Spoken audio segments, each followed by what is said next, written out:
Definitely, Deontay, one of the most resilient boxers to date.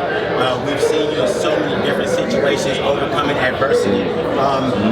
You fell short in your last couple performances. Have you felt any pressure to kind of change things up or change your style, or you just kind of I'm with the script? Yeah, I'm staying with the script right now. You know what I mean? I don't feel no pressure at all, especially not at this point in my life, especially not at this second ring. This second ring, I don't want to feel no pressure. I just, like I said, I'm happy and I'm at peace, and I want to wear that on my face all the way throughout my second ring. You know what I mean? I'm not living for anyone else.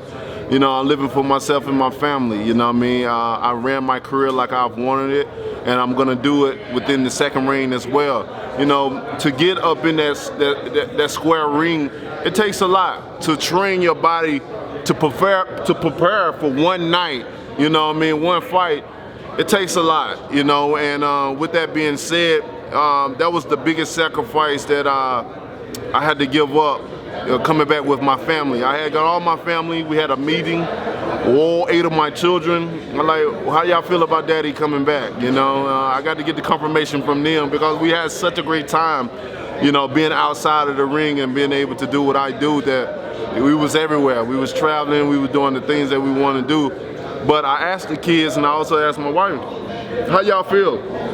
And all the kids, they immediately, they grew smiles on their faces. And and they was, you know, they just love seeing their dad in action and being able to brag and boast about him and stuff like that. So the kids was like, yeah, they was jumping up and down and stuff. And you know, my wife, she always like, whatever you want to do, baby, I'll support you. What make you happy, I'll support you.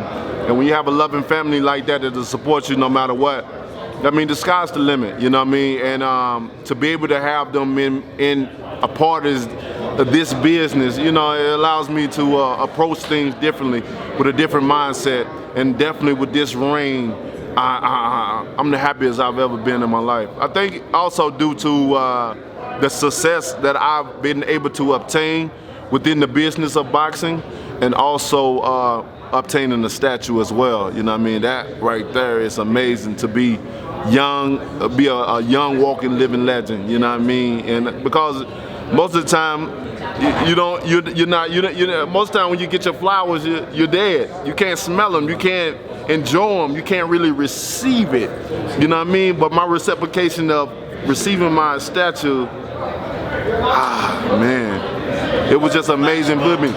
Oh man, to be in the heart of Dixie and to get it too, in the times that, oh man, you know what I mean, it makes me emotional every time. But God is good, and for that being said, man, I can't complain about nothing. You know, I always talk about the inevitable chases us every day, and we are blessed every day. You know, no matter what situation that we may come across, we are blessed because we defeated the inevitable.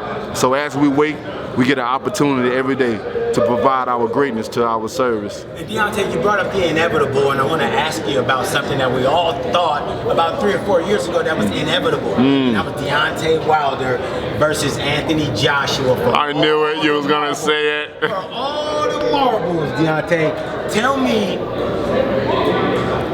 no one's looking past Hellenius, right? Right. Definitely not looking past Hellenius.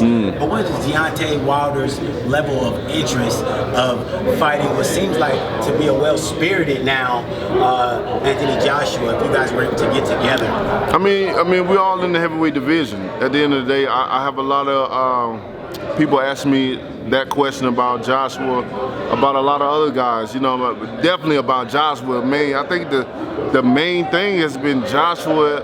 Me and Joshua, like that's still a huge, that's still a huge fight that people have a lot of high interest in, and I always keep a high spirit in things, and we're in the heavyweight division, so if things go as planned, or he continue to fight, I continue to fight, we must face each other, you know what I mean? I tried many years before to do so.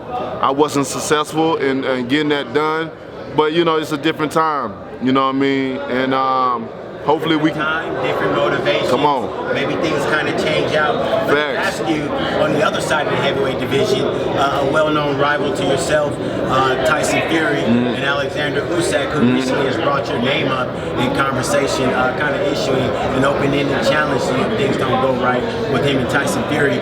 First, let me get your thoughts, Deontay, on Tyson Fury versus Oleksandr Usyk, and how do you think a bout goes between them? And are you interested? Well, when you compare things up, you know, Fury's size is what makes him, I think, gain more success and stuff like that. When I see him and Usyk, I see how they cheated Cunningham with that clubbing. He laid his weight on him and then he grabbed him and clubbed him and stuff. I can see him doing the same thing with Usyk, putting his weight on him and stuff like that. I do think Usyk has more skill, but when it comes to the size and stuff, I don't think Usyk will be able to compete with the size or the hanging and stuff. But who knows? You know, that's just my opinion of things. But this is boxing, you know, and boxing styles make fights, and different things may happen in it. So, you know, if they do fight, then may the best man win in that, and I wish them nothing but the best. I would imagine, Deontay, in this fight, I know they've been talking about you and Andy. Usyk said, like, hey, if Fury and Joshua happens, I want Deontay. Would you? I would imagine you would rather a chance at to be unified champion again than Andy Ruiz, right? Almost definitely. I mean, if that plays out like that, and I like Usyk because I've heard nothing but great things about him as far as his character of himself, and I think if he give his word on something, he's not one of those people that take it back or just try to say things for clout for the media and stuff like that. I think he mean that, and if that is to be true, then not looking past Robert, but once upon attaining victory, you could see Deontay Wilder versus Usyk, you know what I mean? And if so, then, you know, that's the right path to take. You know, Ruiz will have to wait. I'll get the titles and then face him. And then he'll be fighting for another title as well, all over again. So it's amazing. I like that the heavyweight division is very small because when you're at the top, you get a lot of chances, you know what I mean, to continue to duplicate what you've done before, or try to do something that you've never done before, and you know what I mean. And it's a great moment in time to be a heavyweight. And hey, what more person to have back in the heavyweight division to bring more excitement than Deontay Wilder? So I'm looking forward to all the challenges and all the heavyweight that's in the division, you know, and that's trying to make a better life for their family. I'm in the business of changing fighter lives, you know, as I've done so many times throughout my career, because that's where it really counts to me. I've obtained so much success inside and outside of the ring that it's like now I'm in the business of trying to get other fighters to be able to feel the feeling where I feel, where you don't need this and you're only doing it because you want to and not because you have to.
Close that up some.